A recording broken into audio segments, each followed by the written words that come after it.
زما عزتمندو نن دته د رسول الله مبارک د سیرت متعلقه لږ وضاحت کوم. حضرت عبدالله ابن عباس رضی الله تعالی عنهما فرمای چې د رسول الله مبارک ولادت دا د پیر په ورځ باندې شوی او د پیر په ورځ هغه مشهوره جګړه هغه فیصله کړې وه کومه چې د اهل قریش منځ کې د حجر اسود په موجوده ځای د لګولو په وخت پیدا شوې وه چې یو قبیلې والا وی دا حجر اسود دا به مونږ ږدو بلې وي مونږه نو دا فیصله چې نبي د الله کړې وه دا جګړه ختمه کړې وه دا هم د پیر ورځ وه. دا مشهور او تاریخي واقعه ده او د پیر په ورځ نبي د الله ته نبوت هم ملو شوی او د پیر په ورځ چې هجرت یې کو مدینه منوره ته داخلېده نو هم د پیر ورځ وه او بیا د پیر په ورځ باندې نبی علیه الصلاة والسلام وفات شوی هم رحلت هم فرمایلو د پیر ورځ باندې. د رسول الله مبارک والده محترمه هغې نه نقل دي هغه فرمایي چې کله زما د زوی ولادت وشو نو ما ولیدل چې دی فورا په سجده باندې پرېوته او بیا خپل سر او دوه ګوتې اسمان طرف ته اوچتې کړې لکه چې زاري او عاجزي کوي او د ولادت نه پسې دا روایت هم را نقل دی چې دې ماشوم ته د حضرت آدم علیه السلام خوی ورکړی شوی د شیس علیه السلام معرفت ورکړی شوی د نوح علیه السلام شجاعت د ابراهیم علیه السلام دوستی د اسماعیل علیه السلام مقام د اسحاق علیه السلام مقام رضا د یعقوب علیه السلام خوشخبری بشارتونه او د صالح علیه السلام فصاحت د لوط علیه السلام حکمت او د موسی علیه السلام شدت سختی او د یوشع علیه السلام جذب جهاد او د دانیال علیه السلام محبت د الیاس علیه السلام وقار د داود علیه السلام پشان خوږ آواز خوږ زبان او د ایوب علیه السلام صبر د یونس علیه السلام اطاعت د یحیی علیه السلام پاکدامنی عصمت او د عیسی علیه السلام پشان زهد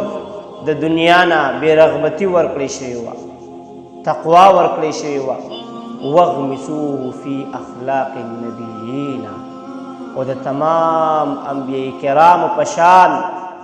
په اخلاقو کې ورته غوپه ورکړې شوې وه ځکه الله پاک فرمایي وانک لعلی خلق عظیم. د نبی علیه السلام پشان کې یو شاعر یو صحابي هغه به اشعار ویل د نبی علیه السلام پشان کې به عجیبه عجیبه اشعار ویل. حضرت حسان ابن ثابت رضی الله تعالی عنه هغه فرمایي واجمل منك لم تر قط عيني واحسن منك لم تلد النساء. اے محبوبه ستا پشان جمال والا کلم سترګو نه دي لیدلي او نه ستا پشان جمال والا بل چېرته یو مور زیږولی دي. خلقت مبرأ من كل عیب ته د هر عیب نه پاک پیدا کړی شوي وي هر عیب نه پاک پیدا کړی شوي کأنک قد خلقت کما تشاء داسې پیدا کړی شوي لکه څنګه چې تا په خپله غوښتل. حضرت کعب رضی الله عنه د مخکني کتابونو په حواله باندې فرمایي لکه تورات زبور انجیل دې کتابونو چې د آخري پیغمبر دا به خاتم الانبیاء د ولادت ځای به مکه مکرمه وي او هجرت مقام دا به مدینه منوره وي او ملک دا به شام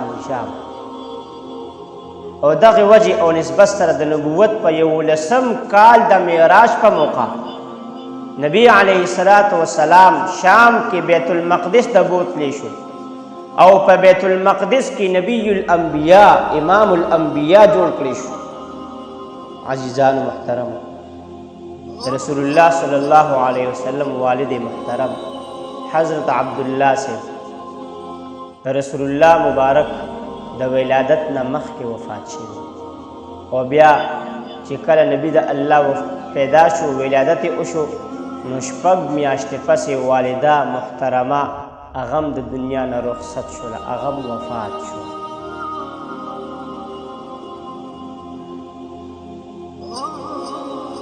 الله تبارک وتعالی د خپل محبوب تزکیه قلب د پاره 4 ځلې شق صدر کړی یعنی 4 ځلې ورله سینه مبارک شلولې وه او زړه ورله د خپل محبت د خپل معرفت نه ډک کړو او د دنیا نه ول زړه موړ کړو اول ځل شق صدر د نبی د الله دا د 3 کالو یا 4 کالو په عمر کې چې شق صدر ولا الله پاک کړو د فرشتو په ذریعه باندې او دویم ځل بیا د 10 کالو په عمر کې چې شق صدر هغه وشو د نبی د الله او دریم ځل بیا په غار حرا کې چې کله ورته د خلکو د هدایت ذمہ داری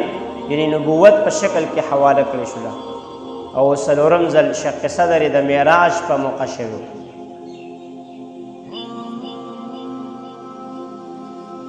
د نبوت نه مخکې د نبی علیه السلام د ملک عرب د رواج او معاشرتی جن مطابق چیلې وغیره سرولې وي او بیا د تجارت برکتی پیشه هغه کړی و د نبوت نه مخکې د خپل عمر مبارک ډیره حصہ د نبی د الله تجارت کې تیره کړې و او بیا په تجارت کې د امانت او د صداقت په وجه ورته حضرت خدیجه الکبرا رضی الله عنها د نکاح پیغام هم ورکړ اخر دا چې د دواړو د خانداني روایاتو مطابق عقد نکاح وشوه خو د نکاح په وخت کې د نبی علیه السلام عمر دا څومره چې خدیجه الکبرا رضی الله عنها سره نبی د الله نکاح کېدله نو په دغه وخت کې د نبی د الله عمر 25 کاله او د ام المؤمنین حضرت خدیجه الکبرا رضی الله عنها د هغې عمر 40 کاله او په دغه زمانه کې یو عام انتظار چې په ملک عرب کې به یو نبی پیدا کیږي د دې انتظار خلکو کو چې په دې عربو کې به یو پیغمبر پیدا کیږي چې د هغه نوم به محمد وي نو د دغې لالچ د وجې نه ډېرو خلکو د خپلو بچو نومونه هغه محمد کېښودي د نومولود بچو نومونه هغې محمد کېښودي حضرت عبدالله ابن سلام رضی الله عنه دا د یهودو او د اهل کتابو ډېر متبحر او ډېر مضبوط عالم هغه فرمای بیا وروسته ایمان راوړی په نبی د الله باندې چې کله نبی علیه السلام ظهور وشو نو هغه فرمای بما چې کله د نبی علیه السلام د ظهور خبر واورېده نو زه ډېر زیات خوشحاله شوم ولې ځکه چې ما ته د آخري رسول نوم او صفات ټول د خپلو سابقه کتابونو په حواله باندې معلوم د خپلو مخکینی کتابونو په حواله معلوم په تورات کې د نبی د الله صفاتو او دا تورات ډېر لوی عالم نو دې ته علم او پته وه ورته چې کله نبی علیه السلام مدینې منورې ته هجرت وکړ نو ما پې وي علی الاعلان ایمان راوړ ښکاره اعلان مې وکړ چې ګوره ما په محمد صلی الله علیه وسلم باندې ایمان راوړی دی علامه عبدالحق محدث دهلوي رحمه الله د اعلان نبوت په وخت د رسول الله مبارک د عمر متعلق 4 اقوال را نقل کړي چې نبوت ورته میلاوېده نبی د الله عمر څومره نو هغې فرمایي یو قول دا دی چې 40 کاله او 40 ورځې او دویم قول دا دی چې نه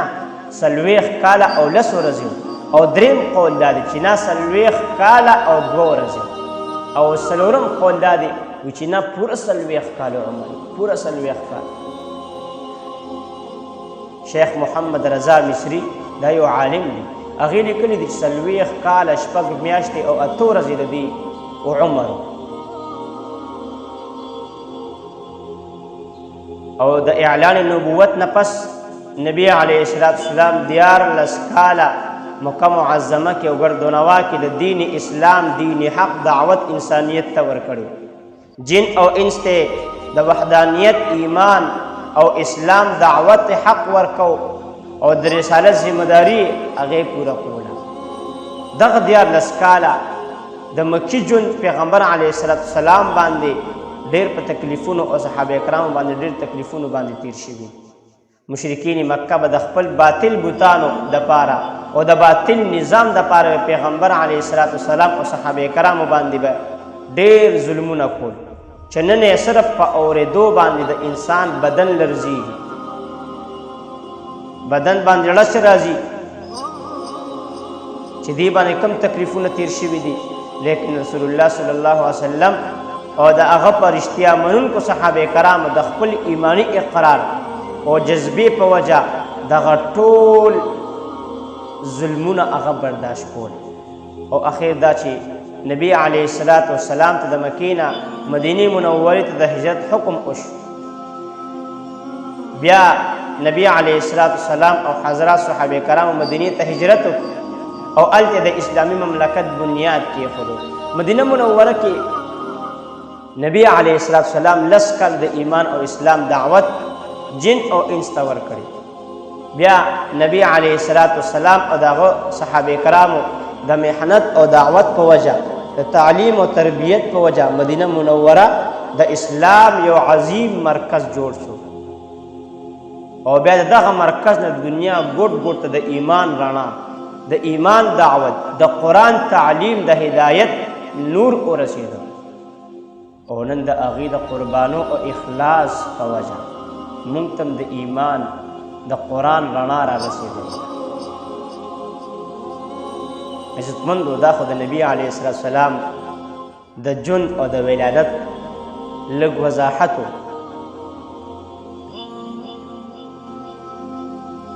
دې نه پس عزتمندو د نبي علیه السلام وفات د هغې متعلق یو د درې خبرې ذکر کوم حضرات صحابه کرامو په حقیقت کې عاشقان رسول وخا او د رسول الله صلی الله علیه وسلم په محبت کې او په عقیدت کې هغوی کلم نه د خپل ځان پروا کړې ده نه د خپل اهل و عیال پروا کړې ده نه د خپل مال و متاع پروا کړې ده ظلمونه هجرتونه تکلیفونه د اسلام او د ایمان د حفاظت لپاره برداشت کړو یو صحابي دی حضرت عبدالله ابن انیس رضی الله عنه هغه د وفات رسول صلی الله علیه وسلم د غم او د درد د وجې نه هغه وفات شوی نبی علیه السلام وفات دې صحابي برداشت نه کړی شو دې د هغې د غم او د درد د وجې نه وفات شو حضرت علی رضی الله عنه هغه بې حسه او بې حرکته شوی چې کله نبی د الله وفات شو هغه بیخي بې حسه او بې حرکته شو عثمان رضی الله عنه د هغه ژبه بنده شوه بلکل ګم سم شوی د حضرت عمر رضی الله عنه غوندې صحابي رسول د هغه دا حالو چې تورې واغشته او ویل به یې چې که چا وویلي چې رسول الله مبارک وفات شوی د هغه سر به پرې کړم د هغه سر به کټ کړم ټول صحابه کرام د وفات رسول صلی الله علیه وسلم په غم او الم او درد کې سرګردان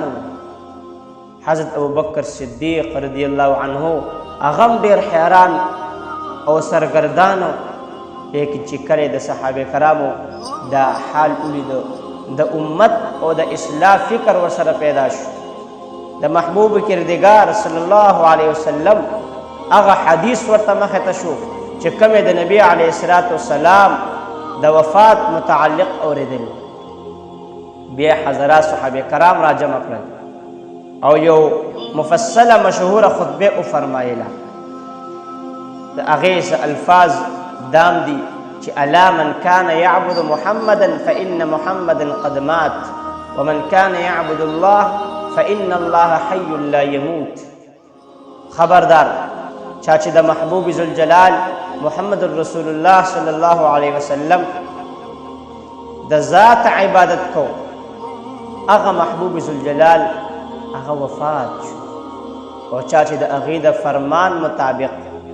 د هغې د حکم مطابق د الله عبادت کو نو ګورې الله اوس هم ژوندی دی او داسې ذات دی الله پاک چې هغه ته مرګ او پناه نه راځي او د قرآن کریم مختلف آیتونه د نبی علیه السلام د وفات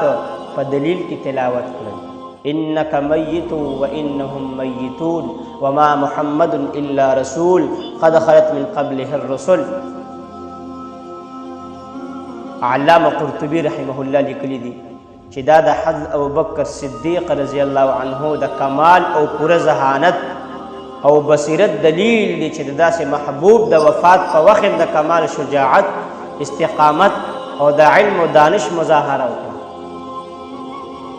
او د دین اسلام قایم عمارت در غرزیدون محفوظ کړ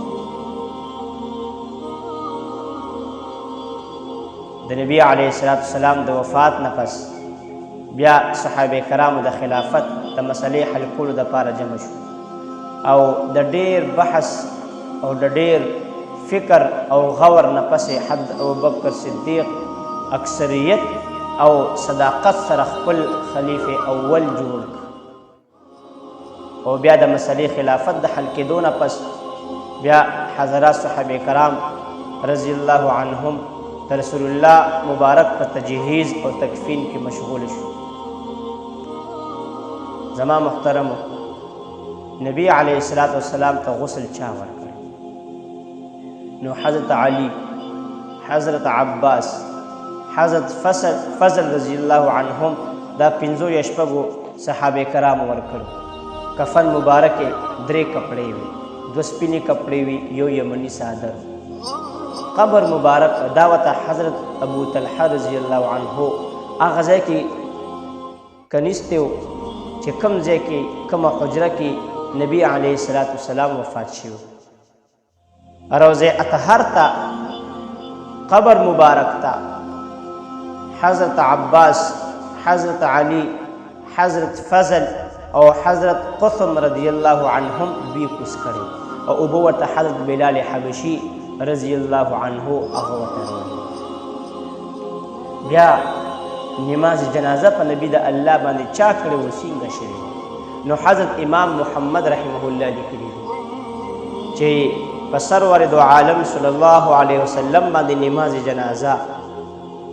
خلکو ځان له ځان له کړی یو روایت داسې دی چې په رسول الله صلی الله علیه وسلم باندې لومبې د جنازې مونځ حضرت علی حضرت عباس او نور بنو هاشم ځان له ځان له کړی رضی الله عنهم بیا مهاجرین صحابه کرامو په ځان له وکړو بیا انصار صحابه کرامو په ځان له وکړو بیا عام صحابه کرامو په ځان له مونځ وکړو او د سړو بعضې روایتو کې دا هم راځي چې د سړو د صحابه کرامو دینه پس بیا خزل صحابیاتو هغې په رسول الله مبارک د جنازې مونځ وکړو او په آخر کې ماشومانو د خپل عقیدت او محبت اظهار د صلات او د سلام د درود په شکل کې نبی علیه السلام باندې د هغې اظهار وکړو ابن ماجشون رحمه الله دا یو عالم د هغې لیکلی دي په دقه موقع باندې نبی علیه السلام باندې 72,000 کرتې درود شریف ویلی شوي درود و سلام پې پیش کړی شوي یو شاعر دی هغه فرمایي لو كانت الدنيا تدوم لواحد چې که په دنیا کې همیشه پاتې کېدل وي نو لکان رسول الله فیها مخلدا نو رسول الله مبارک به پکې همیشه پاتې شوی لیکن دنیا کې همیشه پاتې کېدل نشته دی یو بل شاعر دی هغه فرمایي اصبر بكل مصیبة وتجلد واعلم بأن المرء غیر مخلد په هر مصیبت او غم صبر کوه او دا یقین لره چې هیڅوک په دنیا کې همیشه پاتې کېدونکي نشته رسول الله مبارک هغه هستی وه چې الله پاک دې د عالم پیغمبر جوړ کړ پیغمبر یې جوړ کړ رسول الله مبارک هغه هستی وه چې هادي عالم او محسن انسانیت د چا نوم چې رب کریم د کائنات عنوان جوړ کړي، چاته چې رب ذوالجلال مقام محمود او مقام شفاعت ورکړي، د هغه محبوب پیغمبر خدا صلی الله علیه وسلم تذکره وه چې د حیات طیبه مقصد د انسانیت هدایت، د جن مقصد د انسانیت فلاح او اصلاح وه.